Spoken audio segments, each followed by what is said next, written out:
ಇಲ್ಲಿ ನಾನು ಸಿನಿಮಾದೊಳಗೆ ಬಂದಿದ್ದೀನೋ, ಬನ್ನಂಜಿಯವರ ಕುಟುಂಬಕ್ಕೆ ಅತ್ಯಂತ ಆಪ್ತಳು ಅನ್ನೋ ಕಾರಣಕ್ಕೆ ಬಂದಿದ್ದೀನೋ, ಅಥವಾ ಸಾಂಸ್ಕೃತಿಕ ರಾಯಭಾರಿಯಾಗಿ ಬಂದಿದ್ದೀನೋ, ನನಗೆ ಈಗ ಒಂದು ಚಿಕ್ಕ ಸಂಶಯ ಬರಲಿಕ್ಕೆ ಶುರುವಾಗ್ಬಿಟ್ಟಿದೆ. ಅದರಲ್ಲೂ ರೂಪಶ್ರೀ ಅವರು ಇಷ್ಟೆಲ್ಲ ವಿಶೇಷಣಗಳನ್ನು ಹೇಳಿಬಿಟ್ರು.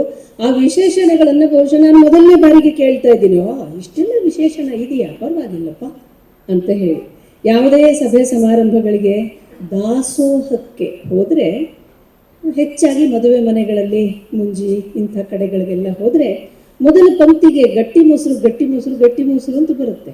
ಎರಡನೇ ಪಂಕ್ತಿಗೂ ಸ್ವಲ್ಪ ಬರುತ್ತೆ, ಮೂರನೇ ಪಂಕ್ತಿಗೂ ಬರುತ್ತೆ. ಇಲ್ಲಿ 5 ಪಂಕ್ತಿಗಳಲ್ಲಿ ಗಟ್ಟಿ ಮೊಸರನ್ನ ಬಡಿಸ್ಬಿಟ್ಟು ಆಮೇಲೆ ಸ್ವಲ್ಪ ಮಜ್ಜಿಗೆ ಮಜ್ಜಿಗೆ ಮಜ್ಜಿಗೆ ಅಂತ ಬರುತ್ತೆ, ನೀರು ಮಜ್ಜಿಗೆ ಅಂತ ಆಮೇಲೆ ಬರುತ್ತೆ. ಸೊ ನೀರು ಮಜ್ಜಿಗೆ ಸ್ಥಾನದಲ್ಲಿ ನಿಂತ್ಕೊಂಡು ನಾನು ಮಾತಾಡ್ತಾ ಇದ್ದೀನಿ ನಿಮ್ಮ ಹತ್ರ ಎಲ್ಲ. ಆದರೂ ಈ ಮಳೆಗಾಲದ ಸೆಖೆಯಲ್ಲಿ ನೀರು ಮಜ್ಜಿಗೆಗೂ ಕೂಡ ಮಹತ್ವ ಇದೆ ಅಂತ ಅಂದುಕೊಂಡು ನನ್ನ ಮಾತನ್ನ ನಾನು ಮುಂದುವರಿಸ್ತೀನಿ. ಒಂದು ಕುಟುಂಬ, ಆ ಕುಟುಂಬಕ್ಕೆ ಮಾಧವರ ಕುಟುಂಬ, ಇದು ಯಾರು ಕೂಡ ನಮ್ಮ ಪರ್ಸನಲ್ ಆಗಿ ಹೇಳ್ತಾ ಇದ್ದೀನಿ ಅಂತ ಯಾವುದನ್ನು ತಗೊಳ್ಬೇಡಿ, ಒಂದು ವಿಚಾರ ಅಷ್ಟೇ. ಹೇಗೆ ಬನ್ನಂಜಿ ಅವರ ವಿಚಾರಗಳನ್ನು ನಾವು ಬಹಳ ಗೌರವದಿಂದ ಇವತ್ತು ಅವರ ಬನ್ನಂಜೆ ವಿಶ್ವ ನಮನ 90 ಕಾರ್ಯಕ್ರಮದ ಸಮಾರೋಪ ಸಮಾರಂಭದ ಉದ್ಘಾಟನಾ ಕಾರ್ಯಕ್ರಮದಲ್ಲಿ ನಾವು ಏನನ್ನ ನೆನಪು ಮಾಡ್ಕೊಳ್ತಾ ಇದ್ದೇವೆ, ಹಾಗೆ ಇದು ಕೂಡ ವಿಚಾರ ಮಾಡಬೇಕಾದಂಥ ಒಂದು ವಿಷಯ ಅನ್ನೋ ಕಾರಣಕ್ಕೆ ಹೇಳ್ತೀನಿ. ಮಧ್ವರ ಮನೆಗೆ ಸ್ಮಾರ್ತ ಸೊಸೆ ಬಂದಾಗ ಅಲ್ಲಿಯ ದೊಡ್ಡವರು ಸ್ಮಾರ್ತರ ಮನೆಯಿಂದ ಬಂದಿದ್ದಾಳೆ, ಅವಳ ಕೈಯಲ್ಲಿ ನಾವು ನೀರು ಕುಡಿಯೋದು ಬೇಡ. ಅದೇ ರೀತಿ ಸ್ಮಾರ್ತರ ಮನೆಗೆ ಒಂದು ಹುಡುಗಿ ಮದುವೆ ಮಾಡಿಕೊಂಡು ಮಧ್ವರ ಮನೆಗೆ ಹೋದಾಗ ಮಧ್ವ ಮನೆತನದಿಂದ ಬಂದಿದ್ದಾಳೆ, ಅವಳ ಕೈಯಲ್ಲಿ ಅಡಿಗೆ ಮಾಡಿಸ್ಬೇಡ. ಇದು ಇವತ್ತಿಗೆ ನಡೀತಾ ಇರುವಂತಹ ಅನೇಕ ಕುಟುಂಬಗಳಲ್ಲಿ ನಡೀತಾ ಇರುವಂತಹ ಒಂದು ಜ್ವಲಂತ ಸಮಸ್ಯೆ. ಇಲ್ಲಿ ನೋಡ್ರಿ, ರಿಯೂನಿಯನ್ ಆಫ್ ಆಲ್ ತತ್ವಸ್ ಇಲ್ಲಿ ನಡೀತಾ ಇದೆ, ತತ್ವಗಳ ದಾಸೋಹ ನಡೀತಾ ಇದೆ. ಅಂತ ಕುಟುಂಬದ ಪ್ರತಿನಿಧಿಗಳನ್ನ ಒಬ್ಬರನ್ನಾದ್ರೂ ಇಲ್ಲಿ ಕರೆಸಿ ಕೂಡಿಸಿ ನೋಡಿ, ಇಲ್ಲಿ ಮೂಲ ತತ್ವದಲ್ಲಿ ಯಾವ ಭೇದ ಇದೆ ಒಂದ್ಸತಿ ಕೇಳಿ. ಜಗದ್ಗುರುಗಳೆಲ್ಲ ಇದ್ದಾರೆ, ಅವರ ಹತ್ರ ಪ್ರಶ್ನೆ ಕೇಳಿ ಉತ್ತರವನ್ನ ಪಡ್ಕೊಳ್ಳಿ ಅಂತ ಹೇಳಬೇಕು ಅಂತ ನನಗನ್ನಿಸ್ತಾ ಇದೆ. ಇಂಥ ಒಂದು ದಾಸೋಹದಲ್ಲಿ ತೃಣಮಾತ್ರದ ನನ್ನನ್ನು ಕೂಡ ಸೇರಿಸಿರುವುದಕ್ಕೆ ನಾನು ತುಂಬ ತುಂಬ ಅಭಿನಂದನೆಯನ್ನ ಸಲ್ಲಿಸ್ತೇನೆ. ಆಮೇಲೆ ನನ್ನ ಚಿತ್ರ ಜೀವನದ ಆರಂಭ ಆಗಿದ್ದೇ ಮಧ್ವಾಚಾರ್ಯ ಸಿನಿಮಾದಿಂದ. ನನಗೆ 18-19 ವರ್ಷ ಆವಾಗ ಪೂರ್ಣ ಪ್ರಜ್ಞಾ ಕಾಲೇಜಿನಲ್ಲಿ ನಾನು ಓದ್ತಾ ಇದ್ದೆ.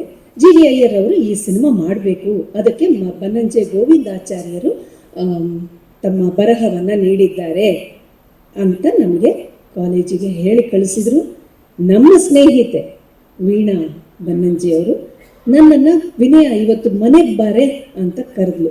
ಕರೆಯುವಂಥದ್ದು ವಿಶೇಷ ಏನು ಅಲ್ಲ, ಅವ್ರ ಮನೆ ಅಂಗಳದಲ್ಲಿ ಆಟ ಆಡ್ಕೊಂಡು, ಇಲ್ಲಿ ದೇವ್ರ ಮನೆ ಒಂದು ನೋಡ್ತಿರಲ್ಲ, ಈಶಾವಾಸ್ಯಂ, ಬನ್ನಂಜೆ ಗೋವಿಂದಾಚಾರ್ಯರು ಜೀವನ ಮಾಡ್ತಾ ಇದ್ದಂತಹ ಆ ಮನೆ ಈಶಾವಾಸ್ಯಂನ ಪ್ರತಿಯೊಂದು ಗೆರೆಯೂ ಕೂಡ ಅವಳ ಎಲ್ಲ ಗೆಳತಿಯರಿಗೂ ಕೂಡ ಗೊತ್ತಿತ್ತು.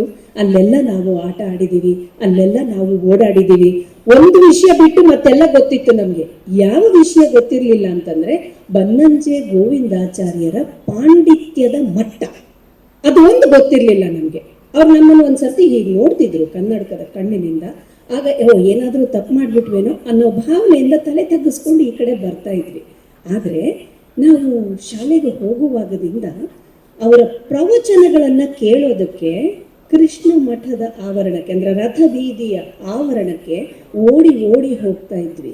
ನಮಗೆ ಇದ್ದಂಥ ಅತ್ಯಂತ ಮಹತ್ವಪೂರ್ಣವಾದ ಮನರಂಜನೆ ಬನ್ನಂಜೆ ಗೋವಿಂದಾಚಾರ್ಯರ ಪ್ರವಚನಗಳು. ಅಬ್ಬಾ, ಅವರು ಒಂದೊಂದು ದೃಷ್ಟಾಂತವನ್ನು ಕೊಡ್ತಿದ್ರಲ್ಲಿ. ಅಂದ್ರೆ ನನಗೆ ಹೇಳೋದು, ಈಗ ಸಿನಿಮಾ ಇದೆ, ಟಿವಿ ಸೀರಿಯಲ್ ಇದೆ, ನಾಟಕಗಳಿದೆ, ಎಲ್ಲ ಇದೆ. ಇದ್ರ ಮಧ್ಯದಲ್ಲಿ ವೆಬ್ ಸೀರೀಸ್ ಅಂತ ಇನ್ನೊಂದು ಬಂದು ಅದು ಕೂಡ ಸೂಪರ್ ಹಿಟ್ ಆಗ್ತಾ ಇದೆಯಲ್ಲ. ಇದಕ್ಕೆ ಕಾರಣ ಏನು ಹೇಳಿ? ಪ್ರಖರವಾದ ವಿಚಾರಗಳನ್ನ ಅಷ್ಟೇ ಪ್ರಖರವಾಗಿ ನಮ್ಮ ಮುಂದೆ ಇಡ್ತಾ ಇದ್ದಾರೆ ಅಂತ. ಇದಕ್ಕೊಂದು ಚಿಕ್ಕ ನಿದರ್ಶನ ಕೊಡ್ತೀನಿ ನಾನು. ಬನ್ನಂಜೆ ಆಚಾರ್ಯರು ತಮ್ಮ ಭಾಗವತದ ಪ್ರವಚನದಲ್ಲಿ ಮತ್ತು ಮಹಾಭಾರತದ ಪ್ರವಚನದಲ್ಲಿ ಅರ್ಜುನ ಬಿಟ್ಟ ಒಂದು ಬಾಣದ ಒಂದು ಉದಾಹರಣೆ ಹೇಗಿತ್ತು ಆ ಬಾಣ ಅಂತಂದ್ರೆ, ಸೂರ್ಯನ ಕಿರಣ ಒಂದನ್ನ ಕಿತ್ತು ದ್ರೌಪದಿಯ ನೋಟದ ಮೊನಚನ್ನ ಮೊನೆಯನ್ನಾಗಿಸಿ ಬಿಟ್ಟ ಬಾಣ ದುಷ್ಟ ತತ್ವವನ್ನು ಸಂಹರಿಸದೆ ಇದ್ದಿತೆ. ಇದು ಇವರು ನೋಡಿ, ಇವರು ಒಂದೊಂದು ಮಾತುಗಳನ್ನ ನಾವು ಅದು ಎಷ್ಟು ತುಂಬ ಆಸಕ್ತರಾಗಿ ಕೇಳ್ತಿದ್ವಿ ಅಂತಂದ್ರೆ ಅಬ್ಬಾ ಎಂಥ ದೃಷ್ಟಾಂತ, ಎಂಥ ಉದಾಹರಣೆ, ಇದು ನನಗೆ ಎಲ್ಲಿ ಉಪಯೋಗ ಆಗ್ತಿತ್ತು ಅಂತ ಹೇಳ್ತೀನಿ. ಕಾಲೇಜಿನಲ್ಲಿ ಪ್ರಬಂಧ ಸ್ಪರ್ಧೆಗಳಿರ್ತಾ ಇದ್ವು. ಆಗ ಈಗದ ಹಾಗೆ ಕಾಪಿರೈಟ್ ಇಶ್ಯೂಸ್ ಎಲ್ಲ ಇರಲಿಲ್ಲ, ಆಯ್ತಾ. ಪ್ರಬಂಧ ಸ್ಪರ್ಧೆಗಳು ಇರ್ತಾ ಇದ್ವು. ಯಾವುದೋ ಒಂದು ವಿಷಯದ ಬಗ್ಗೆ ಪ್ರಬಂಧ ಅಂತ ಕೊಟ್ಟಾಗ ಬನ್ನಂಜೆ ಆಚಾರ್ಯರು ಮಾತಾಡಿದ ಪ್ರವಚನದ ಒಂದೊಂದು ಭಾಗವನ್ನ ನಾನು ತಗೊಂಡು ನನ್ನ ವಿಷಯಕ್ಕೆ ಅಳವಡಿಸಿಕೊಂಡು ಪ್ರಬಂಧ ಬರೆದು ಫಸ್ಟ್ ಪ್ರೈಸ್ ತಗೊಳ್ತಾ ಇದ್ದೆ. ಆದ್ರಿಂದ ಆ ಪ್ರೈಸ್ಗಳು ಎಲ್ಲವೂ ಕೂಡ ಬನ್ನಂಜೆ ಆಚಾರ್ಯರ ವಾಗ್ಝರಿಗೆ, ವಿಚಾರ ಝರಿಗೆ ಸಲ್ಲಬೇಕು ಅಂತ ನಾನು ಹೇಳ್ತೀನಿ. ಈ ಪ್ರವಚನಗಳು ನಮ್ಮನ್ನ ಎಷ್ಟು ಇನ್ಫ್ಲೂಯೆನ್ಸ್ ಮಾಡಿತ್ತು ಅಂತಂದ್ರೆ, ಹೋದಲ್ಲಿ ಭಾಷಣ ಮಾಡುವಾಗ ಈಗಲೂ ಕೂಡ ನೋಡಿ, ಈಗ ಮಾತಾಡುವಾಗ್ಲೂ ಕೂಡ ಬನ್ನಂಜೆ ಆಚಾರ್ಯರ ಒಂದು ರೆಫರೆನ್ಸ್ ಅನ್ನು ತಗೊಂಡು ಮಾತಾಡ್ಲಿಕ್ಕೆ ಹೊರಟ್ರೆ ಗಂಟೆಗಟ್ಲೆ ಮಾತಾಡ್ತಾ ಹೋಗ್ಬೋದು. ಅಲ್ಲ, ಅಷ್ಟೆಲ್ಲ ಮಾತಾಡಲ್ಲ, ಹೆದರಿಸ್ತಾ ಇಲ್ಲ ನಿಮ್ಮನ್ನ, ಆದ್ರೂ ಮಾತಾಡ್ತಾ ಹೋಗ್ಬೋದು. ಅಂಥ ಒಂದು ತಿಳಿವಿನ ಮಾತು ನಮ್ಮ ಮನಸ್ಸಿಗೆ ಯಾವತ್ತೂ ಕೂಡ ಬಂದಿತ್ತು. ಆಮೇಲೆ ಅವರ ಬರಹಗಳನ್ನ ಓದ್ತಾ ಹೋಗುವಾಗ ಒಂದು ಮಾತನ್ನ ಅವರು ಬರೀತಾ ಇದ್ರು.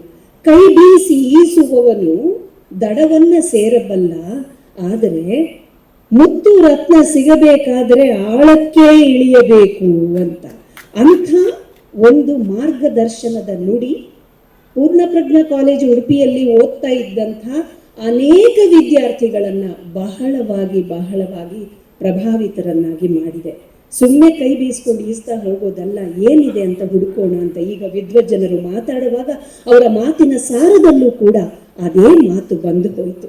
ನಂತರದ ದಿನಗಳಲ್ಲಿ 4 ತಂತಿ ದತ್ತಾತ್ರೇಯ ರಾಮಚಂದ್ರ ಬೇಂದ್ರೆಯವರು ಬರೆದಂತಹ ಜ್ಞಾನಪೀಠ ಪ್ರಶಸ್ತಿಗೆ ಪುರಸ್ಕೃತವಾದಂತಹ ಕೃತಿ 4 ತಂತಿಗೆ ನಮ್ಮ ಬನ್ನಂಜೆ ಗೋವಿಂದಾಚಾರ್ಯರು, ನೋಡಿ ನಮ್ಮ ಬನ್ನಂಜೆ ಗೋವಿಂದಾಚಾರ್ಯ ಹೇಳೋದಕ್ಕೆ ಹೆಮ್ಮೆ ಅಲ್ಲ, ಖುಷಿ ಅಲ್ಲ, ನಮ್ಮ ಬನ್ನಂಜೆ ಗೋವಿಂದಾಚಾರ್ಯರು ಭಾಷ್ಯವನ್ನ ಬರೆದಿದ್ರಂತೆ. ಅದನ್ನ ಕೇಳಿಸ್ಕೊಂಡ ಬೇಂದ್ರೆಯವರು ತುಂಬಾ ಉತ್ಕಟವಾಗಿದೆ, ಇದು ತುಂಬಾ ಉತ್ಕೃಷ್ಟವಾಗಿದೆ ಅಂತ ಹೇಳಿದ್ರಂತೆ. ಅದರ ಒಂದು ಕಾಪಿ ಬೇಕು ಅಂತ ನಾನು ವೀಣಮ್ಮನ ಹಿಂದೆ ಬಿದ್ದಿದ್ದೀನಿ, ಅದು ಇದುವರೆಗೂ ನನಗೆ ಸಿಕ್ಕಿಲ್ಲ. ಅದರ ಉಲ್ಲೇಖಗಳು ಮಾತ್ರ ಅಲ್ಲಿ ಇಲ್ಲಿ ಸಿಕ್ಕಿವೆ. ಯಾಕಂದ್ರೆ ಒಂದು ಮಾತನ್ನ 4 ತಂತಿ ಅನ್ನೋದ್ರ ಬಗ್ಗೆ ಅನೇಕ ಜನ ವಿಶ್ಲೇಷಣೆ ಮಾಡಿದ್ದಾರೆ. ನಮ್ಮ ಬನ್ನಂಜೆ ಅವರು ಮಾಡಿದಂತಹ ಒಂದು 4-5 ತಂತು ವಾಕ್ಯಗಳು ಅದಕ್ಕೆ ಹೆಚ್ಚಿನ ಒಂದು ತಂತಿನಾದವನ್ನ ನೀಡಿದೆ ಅಂತ ಹೇಳಿ ನಾನು ಹೇಳೋದಕ್ಕೆ ಇಷ್ಟಪಡ್ತೀನಿ. ಹಾಗೆ ನಮ್ಮಲ್ಲಿ ಇಲ್ಲಿ ವೇದಿಕೆಯ ಮೇಲೆ ನಮ್ಮ ವಿದ್ಯಾಭೂಷಣರಿದ್ದಾರೆ, ಆದರ್ಶಪ್ರಾಯರು. ನಮ್ಮ ಮನೆಗೆ ಒಂದ್ಸರ್ತಿ ಅವರನ್ನು ಊಟಕ್ಕೆ ಕರೆದಿದ್ವಿ, ಆಯ್ತಾ. ಕರೆದಾಗ ಹೇಳಿದ್ರು, ಆಗಷ್ಟೇ ಅವರು ತಮ್ಮ ಜೀವನದಲ್ಲಿ ಒಂದು ಬದಲಾವಣೆಯ ಇದನ್ನ ಕಂಡಂತಹ ಸಮಯ. ನಾನು ಡೈನಿಂಗ್ ಟೇಬಲ್ ಮೇಲೆ ಕೂತು ಊಟ ಮಾಡೋದಿಲ್ಲ, ನಾನು ನೆಲದಲ್ಲೇ ಕೂತು ಊಟ ಮಾಡ್ತೇನೆ. ಊಟ ಬರೋದಿಲ್ಲ ಅಂತ ಹೇಳಿಲ್ಲ ಅವರು, ನೆಲದಲ್ಲೇ ಕೂತು ಊಟ ಮಾಡ್ತೇನೆ. ನಾನು ಹೇಳಿದೆ, ನಾನು ಸಿನಿಮಾದಲ್ಲಿ ಕೆಲಸ ಮಾಡುವವಳಾಗಿರ್ಬೋದು, ಆದ್ರೆ ನಾವು ಕೂಡ ಡೈನಿಂಗ್ ಟೇಬಲ್ ಅಲ್ಲಿ ಊಟ ಮಾಡೋದಿಲ್ಲ, ಕಾಲು ಮಡಿಸ್ಲಿಕ್ಕೆ ಸಾಧ್ಯ ಇದ್ದಷ್ಟು ಕಾಲ ಕೆಳಗೆ ಕೂತ್ಕೊಂಡು ಊಟ ಮಾಡ್ತೇವೆ ಅಂತ ಹೇಳಿ ಅವರು ನಮ್ಮ ಮನೆಗೆ ದಯಮಾಡಿಸಿದಂಥ ಅವರ ಪೂಜನೀಯ ಮಾತುಗಳು, ಮತ್ತೆ ಅವರ ಹಾಡುಗಳ ಬಗ್ಗೆ ನಾನು ಹೇಳಲೇಬೇಕು. ಅವರ ಪ್ರತಿಯೊಂದು ಹಾಡನ್ನು ನಾವು ಕೆಲವು ಸಮ್ಮರ್ ಕ್ಯಾಂಪ್ಗಳಲ್ಲಿ ನಾಟಕಗಳನ್ನಾಗಿ ಮಾಡಿದ್ದೇವೆ, ಭಾಷಣ ಸ್ಪರ್ಧೆಗಾಗಿ ಉಪಯೋಗಿಸ್ಕೊಂಡಿದ್ದೇವೆ, ಹಾಡಿನ ಕಾಂಪಿಟೇಷನ್ಗಾಗಿ ಉಪಯೋಗಿಸ್ಕೊಂಡಿದ್ದೇವೆ. ಇವತ್ತಿಗೂ ಕೂಡ ವಿದ್ಯಾಭೂಷಣರ ಹಾಡನ್ನ ಯಾರಾದ್ರೂ ಹಾಡಿದ್ದಾರೆ ಅಂತಂದ್ರೆ ನೋಡೋಣ, ಅವರಷ್ಟೇ ಭಕ್ತಿ ಪ್ರಧಾನವಾಗಿ ಒಂದ್ಸತಿ ಹಾಡ್ಲಿ, ಭಕ್ತಿ ರಸವನ್ನ ತುಂಬಿಕೊಂಡು ಹಾಡ್ಲಿ ಅನ್ನುವಂಥ ಚಾಲೆಂಜ್ ಅನ್ನ ಇವತ್ತಿನ ಮಕ್ಕಳು ಎಷ್ಟೇ ವಿದ್ವತ್ಪೂರಿತವಾಗಿ ಹಾಡುವಂತವರಾಗಿರ್ಲಿ, ಆ ಭಕ್ತಿ ರಸದ ಆಸ್ವಾದನೆ ಇದೆಯಲ್ಲ, ಅದು ಅವರಿಗೆ ತುಲ್ಯ ಬಹುಶಃ ಯಾರೂ ಇಲ್ಲ ಅಂತ ನಾನು ಹೇಳ್ತೀನಿ. ಇಲ್ಲಿ ನಾನು ವಿದ್ವತ್ಪೂರಿತವಾಗಿ ಮಾತಾಡೋದಕ್ಕೆ ನನಗೆ ಯಾವ ಜ್ಞಾನವೂ ಇಲ್ಲ. ನನ್ನ ಅನುಭವವನ್ನ ಬನ್ನಂಜೆಯವರ ಕುಟುಂಬ, ಬನ್ನಂಜೆಯವರ ಬಳಗ ಇವರ ಮುಂದೆ ನಾನು ಹಂಚಿಕೊಳ್ಳೋ ಪ್ರಯತ್ನ ಮಾಡಬಹುದಷ್ಟೇ. ವೀಣಾ ಮತ್ತು ನನ್ನ ಸ್ನೇಹ ಇಷ್ಟು ವರ್ಷಗಳ ಕಾಲ, ಎಷ್ಟು ವರ್ಷಗಳ ಕಾಲ? 45 ವರ್ಷಗಳ ಕಾಲ ನಡೀತಾ ಬಂದಿದೆ. ಇನ್ನೂ ಕೂಡ ಹೀಗೆ ನಡೀತಾ ಬರಲಿ. ಅವಳಲ್ಲಿರುವಂತಹ ಅಪಾರವಾದ ಸಂಘಟಕ ಶಕ್ತಿಯನ್ನ ನಾನು ನಿಬ್ಬೆರಗಾಗಿ ನೋಡ್ತೀನಿ. ಯಾವುದೋ ಒಂದು ಹಳ್ಳಿಗೆ, ಕಲ್ಲ ಹಳ್ಳಿಗೆ ಹೋಗ್ತಾರೆ, ಬೇರೆ ಹೆಚ್ಚು ಖರ್ಚೇ ಇಲ್ಲದೆ ಬರೀ ಗ್ರಾವಿಟೇಷನಲ್ ಫೋರ್ಸ್ನಲ್ಲಿ ಮಹಾನದಿಯಿಂದ ಆ ಕಲ್ಲಹಳ್ಳಿಗೆ ನೀರನ್ನ ಹರಿಸ್ತಾರೆ, ಅಲ್ಲಿ ಗೋಶಾಲೆ ಮಾಡ್ತಾರೆ, ಅಲ್ಲಿ ದ್ರಾಕ್ಷಿ ಬೆಳೆಯನ್ನ ಬೆಳೆಸಿ ಎಕ್ಸ್ಪೋರ್ಟ್ ಮಾಡ್ತಾರೆ. ಇದಕ್ಕಿಂತ ಒಂದು ದೊಡ್ಡ ಸಂಘಟಕ ಶಕ್ತಿ ಬೇಕಾ? ಬನ್ನಂಜೆ ಪ್ರತಿಷ್ಠಾನದಂತ ಪ್ರತಿಷ್ಠಾನವನ್ನ ಅವರ ಶಿಷ್ಯ ವರ್ಗವನ್ನೆಲ್ಲ ಒಟ್ಟು ಹಾಕಿ ಈ ಒಂದು ಕಾರ್ಯಕ್ರಮಕ್ಕೆ ನಾ ಹೇಳುದು ಎಷ್ಟು ಬೆನ್ನು ಬೀಳಬೇಕಾಗುತ್ತೆ ಅಂತ. ಈಗ ನಾನು ಕೂಡ ಸಾಕಷ್ಟು ಬ್ಯುಸಿಯಾಗಿ ಕೆಲಸ ಮಾಡ್ತಾ ಇರುವಂಥ ನಟಿ ಮತ್ತು ಅಷ್ಟೇ ಕುಟುಂಬದಲ್ಲಿ ತೊಡಗಿಸಿಕೊಂಡಿರುವಂಥ ಒಬ್ಬ ಮಹಿಳೆ. ವಿನಿ ನೀನ್ ಬರ್ಬೇಕು, ವಿನಿ ಅಂತಾನೆ ಕರೆಯೋದು, ವಿನಿ ನೀನ್ ಬರ್ಬೇಕು, ಈ ಕಾರ್ಯಕ್ರಮಕ್ಕೆ ನೀನ್ ಬರ್ಬೇಕು ಬರ್ಬೇಕು ಬರ್ಬೇಕು. ವೀಣಾ ಮಾತನ್ನ ತಳ್ಳಿ ಹಾಕೋದಕ್ಕೆ ಸಾಧ್ಯನೇ ಇಲ್ಲ. ಅಲ್ಲ, ಅಷ್ಟು ನಿಸ್ಪೃಹವಾದಂಥ ನೀನು ಈ ಕಾರ್ಯಕ್ರಮದಲ್ಲಿ ಭಾಗವಹಿಸೋದಕ್ಕೆ ಯೋಗ್ಯಳು ಅನ್ನುವಂಥ ಒಂದು ಸ್ಥಾನವನ್ನ ನನಗೆ ಕೊಟ್ಟದ್ದಕ್ಕಾಗಿ ವೀಣಾ ಬನ್ನಂಜೆ ಅವರಿಗೆ ನಾನು ಹೃತ್ಪೂರ್ವಕ ಧನ್ಯವಾದವನ್ನ ಹೇಳ್ತೇನೆ. ಈ ಮುಕುಂದ್ ಅವರು, ಮಲ್ಲೇಪುರಂ ಅವರು, ನಮ್ಮ ಚಿಕ್ಕಮಗಳೂರಿನ ಸ್ವಾಮೀಜಿಗಳು, ಇವರೆಲ್ಲರ ಒಂದು ಸಹಕಾರ, ಇವರೆಲ್ಲರ ಒಂದು ಆಶೀರ್ವಾದ ಇಲ್ಲದೇನೆ ಇಂಥ ಒಂದು ಅದ್ಭುತವಾದ ಕಾರ್ಯಕ್ರಮವನ್ನು ರೂಪಿಸೋದಕ್ಕೆ ಬಹಳ ಬಹಳ ಕಷ್ಟ ಇದೆ. ಹಾಗೆ ಬನ್ನಂಜೆಯ ಅಭಿಮಾನಿಗಳು ನೀವೆಲ್ಲರೂ ಕೂಡ ನಿಮ್ಮೆಲ್ಲ ಧನಾತ್ಮಕ ದೃಷ್ಟಿಕೋನವನ್ನ ಇಟ್ಟುಕೊಂಡು ಇಲ್ಲಿ ಬಂದು ಗಹನ ತತ್ವಗಳನ್ನ ಕೇಳಿ ಈ ರಿಯೂನಿಯನ್, ಅದೊಂಥರ historical reunion of all 3 sacred ತತ್ವಾಸ್, ಇದನ್ನೆಲ್ಲ ನೀವು ನೋಡಿದ್ದೀರಿ, ಆಸ್ವಾದಿಸ್ತೀರಿ.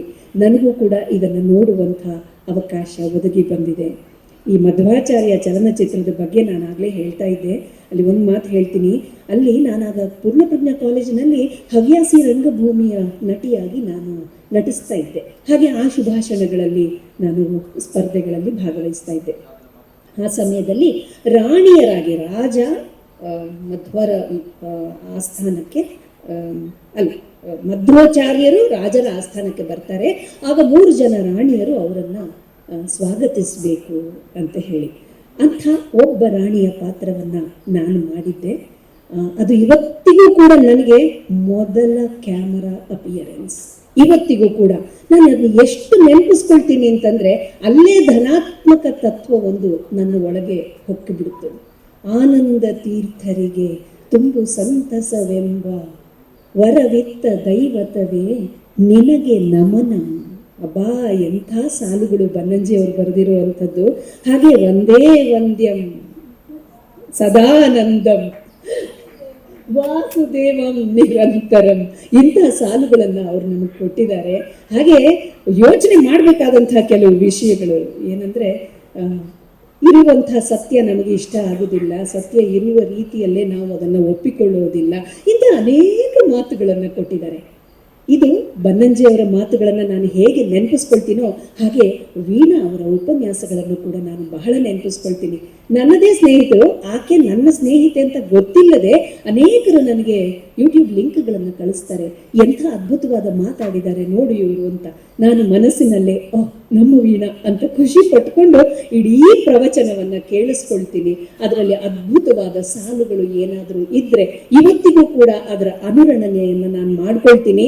ಮಾತ್ರ ಅಲ್ಲ, ಇಲ್ಲಿ ನನಗೆ ಜಗದ್ಗುರುಗಳಿಂದ ಮತ್ತೆ ಎಲ್ಲರಿಂದ ಕೂಡ ಇಲ್ಲಿ ಮಾತಾಡಿರುವಂಥ, ಈಗ ರೂಪೇಶ್ವರಿ ಅವರು ಏನ್ ಮಾತಾಡಿದ್ರು, ಅವರಿಂದ ನನಗೊಂದು ನೋ ಅಬ್ಜೆಕ್ಷನ್ ಸರ್ಟಿಫಿಕೇಟ್ ಬೇಕಾಗಿದೆ. ಏನಪ್ಪಾ ಅಂತಂದ್ರೆ, ಈಗ ನಾನು ಮುಂಚೆ ಹೇಗೆ ಬನ್ನಂಜೆ ಆಚಾರ್ಯರ ಮಾತುಗಳನ್ನ ನನ್ನ ಸಬ್ಜೆಕ್ಟಿಗೆ ಅಳವಡಿಸಿಕೊಂಡು ನಾನು ಹೇಗೆ ಪ್ರಬಂಧಗಳನ್ನ ಮಾಡ್ತಿದ್ನೋ, ಹಾಗೆ ಇತ್ತೀಚೆಗೆ ನಾನು ಮಾಡುವಂತಹ ಪಾತ್ರಗಳಲ್ಲಿ ಕೆಲವು ಮಾತುಗಳು, ಅದು ಲಾಯರ್ ಆಗಿರ್ಬಹುದು, ಜಡ್ಜ್ ಆಗಿರ್ಬಹುದು, ವೈದ್ಯ ಆಗಿರ್ಬಹುದು, ಅದು ಯಾವ ವಿದ್ಯಾಭ್ಯಾಸ ಇಲ್ಲದೆ ಹೋದ್ರೂ ಕೂಡ ನಮಗೆ ಅದನ್ನೆಲ್ಲ ಆಕ್ಟ್ ಮಾಡುವಂತ ಒಂದು ಸ್ಥಿತಿ ನಮಗೆ ಸಿಕ್ಕಿದೆ ನೋಡಿ, ಒಂದು ಘಟ್ಟ ನಮಗೆ ಸಿಕ್ಕಿದೆ ನೋಡಿ. ಅಲ್ಲಿ ಈ ವಿದ್ವಜ್ಜನರ ಮಾತುಗಳನ್ನ ನಮ್ಮ ಮಾತುಗಳಿಗೆ ಅಳವಡಿಸಿಕೊಂಡು, ನಮ್ಮ ಪಾತ್ರಕ್ಕೆ ಅಳವಡಿಸಿಕೊಂಡು ನಾನು ಇದನ್ನ ನನ್ನ ಮಾತುಗಳಾಗಿ ನಾನಲ್ಲಿ ಹೇಳ್ತೀನಿ. ಯಾಕಂದ್ರೆ ಇದು ಇಂಥವ್ರು ಕೊಟ್ಟ ಮಾತು ಅಂತ ಸಾಬೀತುಪಡಿಸ್ಲಿಕ್ಕಾಗ್ಲಿ ಅಥವಾ ಕಾಪಿರೈಟ್ ಆಗಲಿ ಏನೂ ಇರೋದಿಲ್ಲ. ಇಷ್ಟೆಲ್ಲ ನಾನು ಕಲ್ತ್ಕೊಂಡಿದ್ದೇನೆ. ನಿಮ್ಮೆಲ್ಲರ ಮಾತುಗಳ ಸಾರವನ್ನ ನಾನು ನನ್ನ ಸಿನಿಮಾಗಳಲ್ಲಿ ಉಪಯೋಗಿಸ್ಕೊಳ್ತೇನೆ ಅಂತ ಹೇಳ್ತಾ, ಮತ್ತೊಮ್ಮೆ ಮಗದೊಮ್ಮೆ ಬನ್ನಂಜೆ ಪ್ರತಿಷ್ಠಾನಕ್ಕೆ, ನಮ್ಮ ಪ್ರೀತಿಯ ವೀಣನಿಗೆ, ಚಿಕ್ಕ ವಯಸ್ಸಿನಿಂದ ನಮ್ಮನ್ನು ಪ್ರಭಾವಿತರನ್ನಾಗಿ ಮಾಡಿದ ಬನ್ನಂಜೆ ಗೋವಿಂದಾಚಾರ್ಯರಿಗೆ, ಎಲ್ಲರಿಗೂ ಕೂಡ ವೇದಿಕೆಯ ಮೇಲಿರುವ ಪೂಜನೀಯರಿಗೆ, ಈ ಕಾರ್ಯಕ್ರಮದ ಸಂಘಟನೆಯಲ್ಲಿ ಪಾತ್ರವಹಿಸಿದಂಥ ಚಿಕ್ಕ ಪುಟ್ಟ ಕೆಲಸ ಮಾಡಿದಂತಹ ಎಲ್ಲರಿಗೂ ಕೂಡ ಅಭಿನಂದನೆಯನ್ನ ಅರ್ಪಿಸ್ತಾ ನನ್ನ ನುಡಿ ನಮನವನ್ನು ನಿಲ್ಲಿಸ್ತೇನೆ. ನಮಸ್ಕಾರ.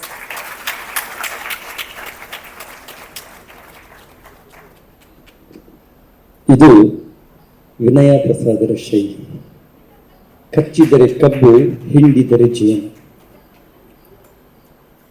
ಹೀಗೊಂದು ರೀತಿಯಲ್ಲಿ ಪ್ರಭಾವಕ್ಕೆ ಒಳಗಾಗಲಿಕ್ಕೆ ಆಗುತ್ತದೆ ಎನ್ನುವುದನ್ನು ತೋರಿಸಿ, ಆ ವಲಯದಲ್ಲಿ ಪ್ರಭೆಯಂತೆ ಮೆನುಗಿದವರಿಗೆ ಸುಮಾ ಎಲ್ ಎನ್ ಶಾಸ್ತ್ರಿ ಅವರು ವೇದಿಕೆಗೆ ಬಂದು ಕಿರು ಗೌರವವನ್ನು ನೀಡಬೇಕು ಅಂತ ಕೇಳಿಕೊಡ್ತಾ ಇದ್ದೇನೆ.